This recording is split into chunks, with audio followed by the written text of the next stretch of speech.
Il était une fois, dans un petit village appelé Afia, vivait une belle et gentille dame nommée Salima. Salima était si belle que sa beauté et sa grâce attiraient le regard de nombreux hommes. Beaucoup d'hommes vinrent lui demander sa main, mais elle refusa catégoriquement leurs avances. Sa seule raison de rejeter ces hommes était qu'elle ne voulait pas commettre d'erreur et finir par épouser le mauvais homme. Elle avait peur d'être maltraitée par un homme qu'elle pourrait appeler son mari. Pour cette raison, elle rejeta beaucoup d'hommes qui ne lui semblaient pas dignes. Sa mère, impatiente, commença à la persuader d'accepter l'un des prétendants et de se marier. Salima ignora les conseils de sa mère, affirmant qu'elle n'avait pas trouvé l'homme avec qui elle voulait passer le reste de sa vie. Toutes ses amies et connaissances du village d'Assia étaient mariées avec des enfants, mais Salima était toujours célibataire. Les villageois l'appelaient de différents noms, certains la traitaient d'esprit maléfique. Malgré toutes les critiques et la pression des gens, Salima ne les écoutait ni ne s'en souciait, et elle ne manquait jamais de se comporter avec grâce. Un jour, alors que Salima se rendait au marché, elle fut mordue par un serpent à la cheville gauche. Elle tomba en gémissant de douleur et en criant à l'aide, mais personne ne pouvait l'entendre. Elle continuait de crier à l'aide. Heureusement, un très bel homme nommé Moussa, qui passait par là, vit Salima allongée sur le sol. Il courut immédiatement à son aide. Arrivé là, il lui demanda ce qui s'était passé et elle lui dit qu'elle avait été mordue par un serpent. Moussa eut pitié de Salima. Il la porta immédiatement et l'emmena chez l'herboriste du village. L'herboriste soigna Salima, mais elle s'endormit pendant le traitement. À son réveil, elle trouva Moussa à son chevet. Après avoir retrouvé ses forces, elle remercia Moussa de lui avoir sauvé la vie et tomba immédiatement amoureuse de lui. Moussa tomba également amoureux d'elle. Ce fut un coup de foudre. Moussa aimait tellement Salima qu'il décida de l'épouser et de faire d'elle sa femme. Il demanda la main de Salima en mariage et elle n'hésita pas à accepter sa proposition. Après leurs noces réussies, Salima était très heureuse d'être mariée à Moussa. Salima emménagea chez Moussa et ils commencèrent à vivre comme mari et femme. Ils vivaient paisiblement jusqu'au jour où la mère de Moussa, Fatima, leur rendit visite sans y être invitée. La mère de Moussa était connue pour son comportement problématique et arrogant, et tout le monde faisait de son mieux pour éviter ses ennuis car elle était connue pour ses pouvoirs et son amour pour la magie noire. Elle possédait d'étranges pouvoirs magiques qu'elle avait reçus directement de la déesse de la rivière du village d'Afia, ce qui effrayait encore plus les gens. Lorsque Salima vit sa belle-mère, elle l'accueillit chaleureusement et lui servit de la nourriture. Sa belle-mère mangea, faisant semblant d'être une bonne femme. Après avoir mangé, lorsque son fils Moussa rentra à la maison, elle commença à se plaindre de Salima à Moussa et de la nourriture qu'elle lui avait donnée à manger. Elle dit à Moussa que la nourriture que Salima lui avait donnée était insipide et sans viande, et que Salima avait ajouté de l'eau dans sa nourriture. Cependant, Moussa, connaissant bien sa mère, ne prit pas la plainte au sérieux. Fatima commença progressivement à rendre la maison conjugale de Salima insupportable. Elle se plaignait constamment de la moindre erreur, trouvant toujours des défauts chez Salima et rendant sa vie difficile. Salima, étant une femme bonne et gentille, faisait de son mieux pour plaire et satisfaire sa belle-mère malgré sa méchanceté envers elle. Elle allait jusqu'à laver tous ses vêtements, cuisiner 6 différentes variétés de repas pour elle chaque jour pour satisfaire ses goûts. Elle pouvait nettoyer la maison à la satisfaction de sa belle-mère, laver tous ses vêtements et prendre soin de ses besoins. Cependant, Fatima n'était jamais satisfaite. Elle avait toujours quelque chose à redire. Salima devint progressivement une servante dans sa propre maison conjugale, sans repos ni moment de paix pour elle.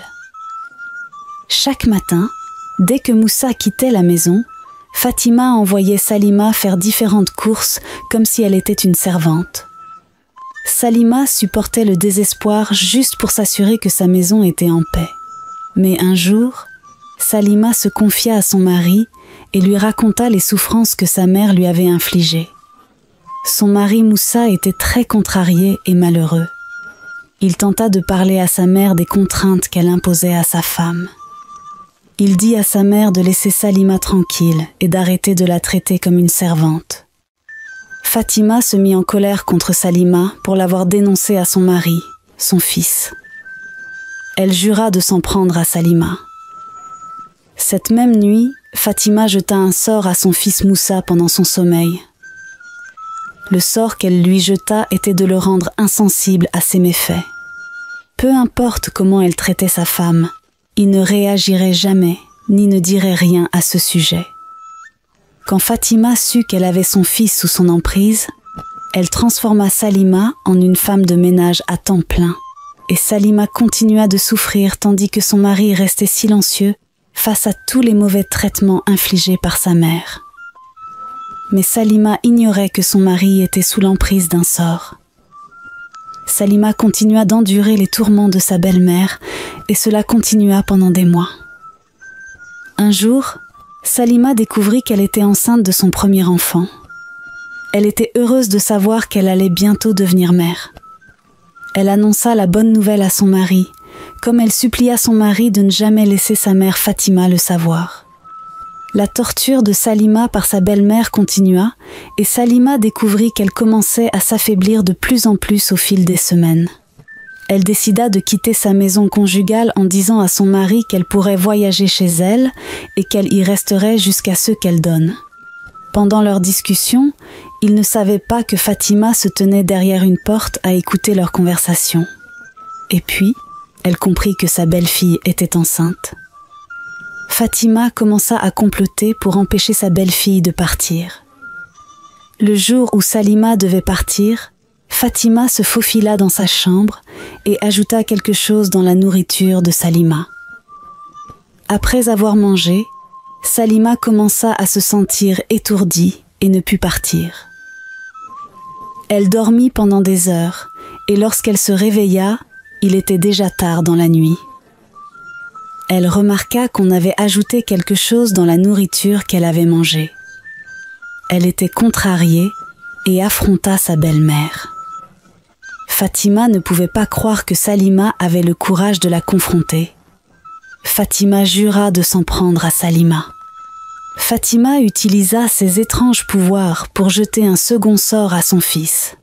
Cette fois, elle lança un sort pour que son fils fasse tout ce qu'elle lui disait de faire. Elle commença par lui dire d'arrêter de prendre soin de sa femme et aussi d'arrêter de lui donner de l'argent pour la nourriture. Son objectif était de voir Salima mourir de faim. Salima lutta pour prendre soin d'elle-même et de son enfant à naître en solo. Elle parvint à survivre en effectuant des travaux manuels pour les gens qui lui payaient une petite somme d'argent qu'elle utilisait pour acheter de la nourriture pour elle-même et aussi pour acheter des affaires pour son enfant à naître. Cela étonna Fatima de voir comment Salima parvenait à survivre même sans l'aide de son mari. Fatima pensa peut-être que le sort qu'elle avait jeté à son fils n'était pas suffisant pour faire souffrir Salima. Alors elle décida de jeter un sort sur sa grossesse. Le sort était d'empêcher la grossesse de Salima d'arriver à terme. Après 6 mois, il était presque temps pour Salima d'accoucher. Elle était excitée à l'idée que son bébé puisse arriver bientôt. Elle avait tout préparé et 11 mois passèrent, et il n'y avait aucun signe de l'ébo. Salima commença à pleurer en demandant à Dieu de l'aider à accoucher, mais plus elle attendait, plus tout semblait vain. Sa belle-mère commença à se moquer d'elle et à l'appeler par des noms en lui disant que c'était ce qu'elle obtenait pour l'avoir défiée. Son mari, sous l'influence du charme de sa mère, ne se souciait même pas de sa femme. Salima dut porter ce défi seule. Fatima, déterminée à voir sa belle-fille souffrir, amena une autre femme pour que son fils l'épouse. Elle chassa Salima de sa maison conjugale, même enceinte. Lorsque Salima arriva chez elle, elle raconta toute l'histoire à sa mère. Sa mère était très émue que sa fille ait subi tout cela aux mains de sa belle-mère. Elle accueillit sa fille et prit soin de Salima. Elle était heureuse que sa fille soit sortie de là vivante. Salima continua de lutter avec sa grossesse. Au 18e mois de sa grossesse, elle tomba malade. Sa mère commença à s'inquiéter pour sa fille et sa grossesse. Elle l'emmena chez un herboriste. Et après que l'herboriste l'ait examinée, il dit à la mère d'Halima que la grossesse de sa fille était sous l'emprise d'un sort. Avec ce sort sur elle, elle ne pourrait jamais accoucher car elle pourrait probablement mourir avec la grossesse. Sa mère était terrifiée et demanda à l'herboriste ce qu'elle pourrait faire pour annuler le sort. L'herboriste lui dit d'emmener sa fille à la rivière Afai et de la baigner. Comme le sort jeté sur sa fille provenait de la déesse Afai, et que seul un bain dans la rivière Afai pourrait annuler le sort. Lorsque Halima reprit conscience, sa mère l'emmena à la rivière Afai où elle se baigna. Après 3 jours, elle commença à aller mieux et à se renforcer. Au 4e jour, elle entra en travail, elle accoucha d'un garçon. Elle était très heureuse et très joyeuse. Pendant ce temps, chez Moussa, la femme que Fatima avait ramenée pour que son fils l'épouse s'avéra être la fille d'un très puissant prêtre en chef doté de grands pouvoirs magiques. Lorsque Fatima tenta de maltraiter Ouli, de la même manière qu'elle l'avait fait à Salima, elle refusa et tint bon contre Fatima. Fatima ignorait qu'Ouli possédait de grands pouvoirs, qu'elle avait obtenus de son père avant de venir. Fatima tenta de lui jeter un sort, mais le sort ne fonctionna pas. Fatima décida d'empoisonner sa nourriture. Une nuit, alors qu'elle dormait, Fatima se faufila dans sa cuisine pour ajouter du poison à son pot de soupe. Ouli n'était pas endormie. Elle faisait seulement semblant. Ouli vit Fatima ajouter le poison dans sa nourriture.